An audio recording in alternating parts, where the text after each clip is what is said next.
დიდი მადლობა დამსწრე საზოგადოებას, დელეგატებს, გავლენიან ადამიანებს, მედიას, განსაკუთრებული მადლობა მიუნხენის კონფერენციის მასპინძლებს, მათ შესანიშნავი ღონისძიების ჩატარება უზრუნველყვეს. მოხარული ვართ, რომ ვიმყოფებით თქვენთან ერთად. ერთ-ერთი საკითხი, რომელზეც მე დღეს საუბარი მსურს, გახლავთ ჩვენი საერთო ღირებულებები. მიხარია გერმანიაში დაბრუნება. ალბათ იცით, რომ მე აქ გასულ წელსაც ვიყავი სენატორის რანგში. შევხვდი გაერთიანებული სამეფო საგარეო მდივანს და გავიხუმრეთ, რომ წელს ორივეს უკვე სხვა სამსახური გვაქვს. ახლა კი დროა, რომ ჩვენმა სახელმწიფოებმა, ჩვენ, ვისაც ხალხმა მოგვცა პოლიტიკური ძალა, გამოვიყენოთ ეს ძალა სწორედ ხალხის საკეთილდღეოდ. აქ ყოფნისას მომეცა საშუალება, რომ ქალაქშიც გავსულიყავი. კონფერენციის კედლებს მიღმა, მე გაოცებული ვარ გულითადი მასპინძლობით, მიუხედავად გუშინდელი საშინელი თავდასხმისა. მიუნხენში პირველად ჩემს მეუღლესთან ერთად ჩამოვედი. ის დღესაც აქ არის ჩემთან ერთად. ჩემი პირველი ვიზიტი იყო პირადი. მე ყოველთვის მიყვარდა ეს ქალაქი და მისი ხალხი. სურს მოგისამძიმროთ ეს ტრაგედია. ამ ულამაზესი ქალაქის საზოგადოებას დიდი წუხილი დაატყდა თავს და ჩვენ ამ ტკივილს ვიზიარებთ. ლოცულობთ თქვენთვის, გქონდეთ ჩვენი მხარდაჭერის იმედი.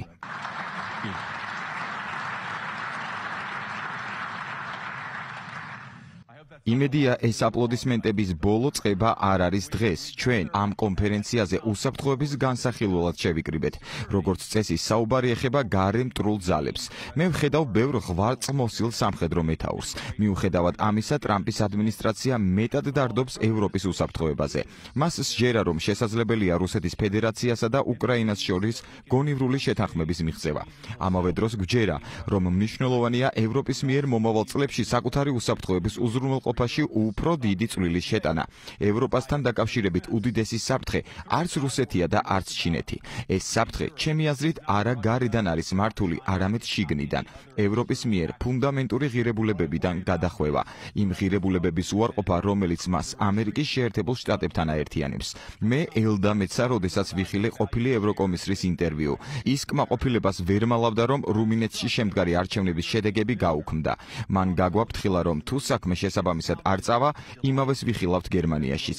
ასეთი აგდებული განცხადებები შოკის მომგვრელია ამერიკელისთვის. წლებია გვეუბნებიან, რომ ყველაფერი, რასაც ვაფინანსებთ და მხარს ვუჭერთ, არის სწორედ ჩვენი, საერთო დემოკრატიული ღირებულებების სახელით დაწყებული უკრაინით დამთავრებული ციფრული ცენზურით. არის შექმნილი დემოკრატიის დაცვის მიზნით, მაგრამ, როდესაც ვხედავთ ევროპული სასამართლოების მიერ არჩევნების შედეგების გაუქმებას, ევროპელი მაღალჩინოსნების მიერ მომდევნო არჩევნების გაუქმების მუქარას, ამავე დროს საჭიროა ვიკითხოთ, არის თუ არა ეს შესაბამისი სტანდარტი. მე ვამბობ ჩვენ, რადგან მჯერა, რომ ერთი გუნდის წევრები ვართ. დემოკრატიულ ღირებულებებზე საუბარზე მეტად საჭიროა დემოკრატიულად ცხოვრება. აქ მყოფთაგან ბევრს გახსოვთ, რომ ცივი ომი შემდეგს ეხებოდა. დემოკრატიის დაცვას კონტინენტზე გაცილებით უფრო ტირანული ძალებისგან ერთი მხარე ამ ბრძოლაში აჩუმებდა დისიდენტებს, ხურავდა ეკლესია მონასტრებს, აუქმებდა არჩევნებს. ისინი ვინ იყვნენ? კარგი მხარე? თავისთავად არა. მადლობა ღმერთს, რომ მათ ცივი ომი წააგეს. მათ წააგეს ცივი ომი, ვინაიდან ისინი პატივს არ სცემდნენ თავისუფლების მიერ მოტანილ არაფერ დადებითს, მოულოდნელობის, სიურპრიზის თავისუფლებას, შეცდომის დაშვების თავისუფლებას, გამოგონებას, მშენებლობას. როგორც აღმოჩნდა, არ შეიძლება ვინმეს მიანიჭო ინოვაციის ან გნებავთ შემოქმედების უფლება. შეუძლებელია აიძულო ხალხი რა იფიქრონ, რა იგრძნონ და რა სწამდეთ. ეს ყველაფერი კავშირშია. სამწუხაროდ, დღეს, როდესაც მე ევროპას ვუყურებ, ბუნდოვანია თუ რა ბედი ეწია ცივ ომში გამარჯვებულთა შორის ზოგიერთს. ხედავ ბრიუსელს, სადაც ევროპელი კომისრები მოქალაქეებს აფრთხილებენ, რომ აპირებენ კრიზისის დროს სოციალური მედიის ჩახშობას.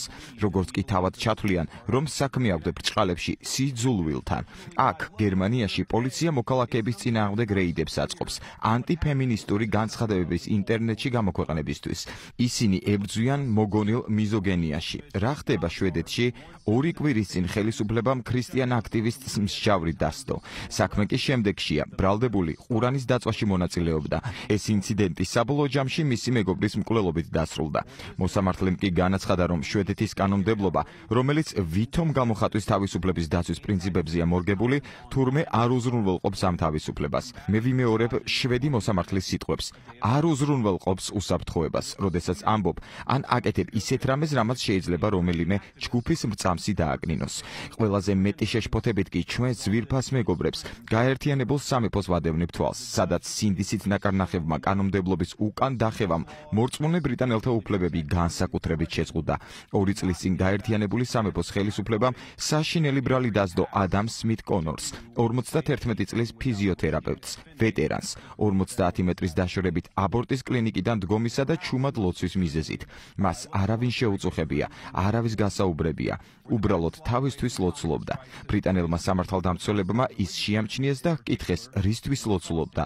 ადამმა კი უპასუხა, რომ ის მისი დაუბადებელი შვილის ადამისთვის ლოცულობდა, რომელიც ის და მისმა შეყვარებულმა რამდენიმე წლის წინ დაკარგეს. ოფიცრებზე ამას დიდი შთაბეჭდილება არ მოუხდენია და ის დღეს მსჯავრდებულია მთავრობის მიერ მიღებული ეგრეთ წოდებული ბუფერული ზონების კანონით, რომელიც დანაშაულად აცხადებს ლოცვას და სხვა ქმედებებს, რომელმაც შესაძლოა აბორტის კლინიკაში მყოფზე გავლენა იქონიოს. მას 1000-ობით ფუნტის გადახდა მოუწია. ძალიან მინდა მჯეროდეს, რომ ეს ერთეული შემთხვევაა. კანონის ცუდი და შეშლილი ინტერპრეტაცია ერთი ადამიანის წინააღმდეგ ჩადენილი შეცდომა, მაგრამ ეს ასე არ გახლავთ. რამდენიმე თვის წინ შოტლანდიის ხელისუფლებამ იმ მოქალაქეებს, რომელთა სახლებიც ეგრეთ წოდებული უსაფრთხო წვდომის ზონების სიახლოვესაა, გაუგზავნა მითითება, რომ თავი შეიკავონ საკუთარ სახლშიც კი ლოცვისგან. წინააღმდეგ შემთხვევაში ეს შესაძლოა უკანონო ქმედებად ჩაითვალოს. ხელისუფლებამ ამავე დროს მოუწოდა მოქალაქეებს ამცნონ შესაბამის უწყებებს თანამოქალაქეთა მიერ ამ დანაშაულის ჩადენის შემთხვევაში. დიდ ბრიტანეთსა და ევროპაში სიტყვის თავისუფლება უკან იხევს. ვაღიარებ, რომ ხანდახან ცენზურისკენ ყველაზე ხმამაღალი მოწოდებები ხშირად არა ევროპიდან, არამედ ჩემი ქვეყნიდან ისმოდა. გასულმა ადმინისტრაციამ დეზინფორმაციასთან ბრძოლის სახელით სოციალური მედიის კომპანიებს ცენზურისკენ უბიძგა. დეზინფორმაცია უწოდეს მაგალითად კორონავირუსის ჩინური ლაბორატორიიდან წარმოშობის შესახებ თეორიას. ჩვენივე სახელმწიფოს ხელისუფლება მოუწოდებდა კერძო კომპანიებს, რომ რაც დღეს უკვე დადასტურებულია, იმის თაობაზე ისაუბრონ. მე დღეს თქვენთან მოვედი არა მხოლოდ ჩემი დაკვირვების გაზიარების მიზნით, არამედ ასევე შეთავაზებით, ისევე როგორც ბაიდენის ადმინისტრაცია ცდილობდა გაეჩუმებინა ხალხი. ტრამპის ადმინისტრაცია აპირებს გააკეთოს ზუსტად საპირისპირო. იმედი მაქვს, რომ ამ თვალსაზრისით ვითანამშრომლებთ. ვაშინგტონში ახალი შერიფია დონალდ ტრამპის მეთაურობით შესაძლოა რიგ საკითხებში განსხვავებული აზრი გქონდეს, მაგრამ ჩვენ არ დავთმობთ ჩვენს უფლებას, რომ თქვენივე შეხედულებები ნებისმიერ ადგილას გამოთქვათ, განურჩევლად იმისა, ვთანხმდებით თუ არა. ამჟამინდელი ვითარება იმდენად მძიმეა, რომ რუმინეთში ადგენენ და საპრეზიდენტო არჩევნების შედეგები უბრალოდ გააუქმეს. ამ გადაწყვეტილებას კი საფუძვლად სადაზვერვო სააგენტოს მყიფე ეჭვი დაედო. მეზობელი სახელმწიფოების უდიდესი ზეწოლის მხარდამხარ. მე რამდენადაც ვიცი, მთავარი არგუმენტი ამ არჩევნების შედეგების გაუქმებისა იყო რუსული დეზინფორმაციის კამპანია. მე ვთხოვ ჩემს ევროპელ კოლეგებს, ჰქონდეთ შემდეგი თვალსაზრისი. შეგიძლია გჯეროდეს, რომ არასწორია არჩევნებზე ზემოქმედების მიზნით რუსეთის მიერ სოციმედიაში რეკლამის შეძენა. ჩვენ ასე ვფიქრობთ, ეს ყველგან შეგიძლიათ დაგმოთ, მაგრამ თუ თქვენი დემოკრატიის განადგურება რამდენიმე 1000 დოლარით არის შესაძლებელი ციფრული რეკლამით სხვა სახელმწიფოების მიერ, მაშინ თქვენი დემოკრატია არც თუ ისე ძლიერი ყოფილა. კარგი სიახლე ის გახლავთ, რომ მიმაჩნია, რომ თქვენი დემოკრატიები გაცილებით უფრო ნაკლებად მსხვერპლადია, ვიდრე ბევრს ეშინია. ჯერა რომ ჩვენს მოქალაქეებს თუ მიეცემათ საკუთარი აზრის გამოთქმის საშუალება, მათ მხოლოდ გააძლიერებს. დავუბრუნდეთ მიუნხენს. ამ კონფერენციის ორგანიზატორებმა დაბლოკეს პოპულისტები კანონმდებლები, როგორც მემარცხენე, ასევე მემარჯვენე ფლანგიდან. ვიმეორებ, ჩვენ არ არის აუცილებელი, რომ თანხმდებოდეთ რაიმესთან დაკავშირებით, რასაც ხალხი ამბობს, მაგრამ როდესაც საქმე ეხება მანდატს და ხალხის წარმომადგენელს, დიალოგი ჩვენი ვალია. ატლანტის ოკეანის მეორე მხარეს ბევრს ეჩვენება, რომ საქმე გვაქვს ძველ ინტერესებთან. ეს ინტერესები კი დამალულია ისეთი მახინჯი და საბჭოთა სიტყვების მიღმა, როგორებიცაა დეზინფორმაცია. მათ კი უბრალოდ არ მოსწონთ, რომ ვინმეს შესაძლოა განსხვავებული შეხედულება ჰქონდეს. კიდევ უარესი ხმა განსხვავებული გემოვნებით მისცეს, ან საერთოდ საშინელება თუ მოხდა და მეორე მხარემ გაიმარჯვა არჩევნებში. ეს გახლავთ უსაფრთხოების კონფერენცია და აქ ყველა შევიკრიბეთ იმაზე სასაუბროთ, თუ როგორ შეიძლება რომ გაზართოთ თავდაცვითი ხარჯები ახლო მომავალში.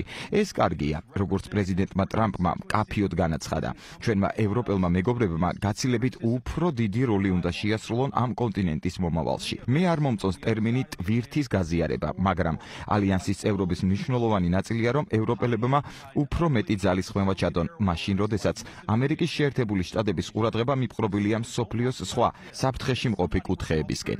ამავე დროს მაინტერესებს, როგორ აპირებთ თავდაცვითი ბიუჯეტის ჩამოყალიბებას, როდესაც არ ვიცით, რას ვიცავთ.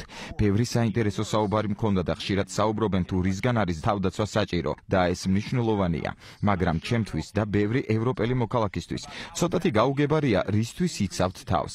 რა არის ის დადებითი საერთო ხედვა, რომელიც სულდგმულობს უსაფრთხოების ამ ფაქტში? რა არის ის, რისიც ასე გვწამს?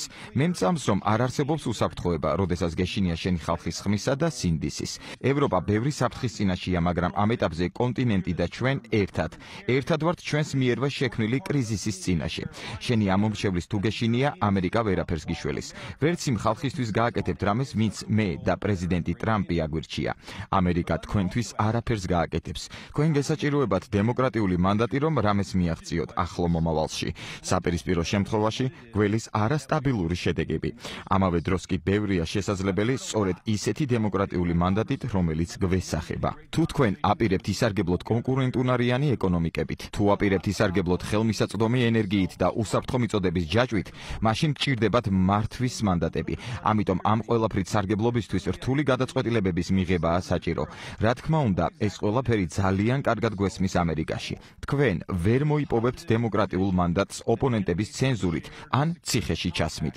იქნება ეს ოპოზიციის ლიდერი, თავმდაბალი ქრისტიანი, რომელიც საკუთარ სახლში ლოცულობს, თუ ჟურნალისტი, რომელიც ცდილობს გააშუქოს ახალი ამბები. ამას ვერც თქვენი ძირითადი ელექტორატის უგულებელყოფით მოიპოვებთ.